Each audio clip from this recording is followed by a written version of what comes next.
তো আমাদের এই কলম বান্দা আসলে সঠিক হচ্ছে কিনা, আমি এখানে 5 ইঞ্চি পর পর প্রত্যেকটা রিং দিয়েছি এবং আমাদের এই রিংগুলা এতটা নিখুঁত মাপে বানানো হয়েছে তা আপনারা একটু পরেই দেখতে পারবেন রিংগুলা কেমন বানানো হয়েছে।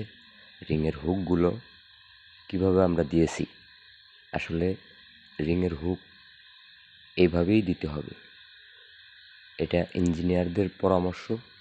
এখানে ফাঁকি ঝুঁকি দেওয়ার কোনো সুযোগ নেই, দিলে কাজটা ভালো হবে না, ঠিক আছে?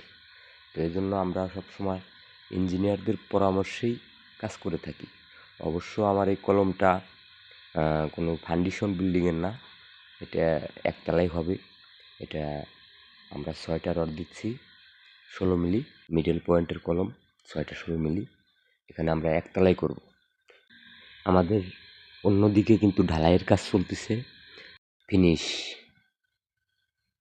দেখেন আমাদের হুকগুলো দেখেন, রিংগুলো দেখেন, প্রত্যেকটা রিং খেয়াল করেন। এখানে আমরা 135 ডিগ্রি অ্যাঙ্গেলে হুকগুলো দেওয়া দেখেন, প্রত্যেকটা হুক দেখেন, এখানে দেখেন হুকটা দেখেন, এটা দেখেন, এখানে আমাদের পুরা কলমটা দেখেন।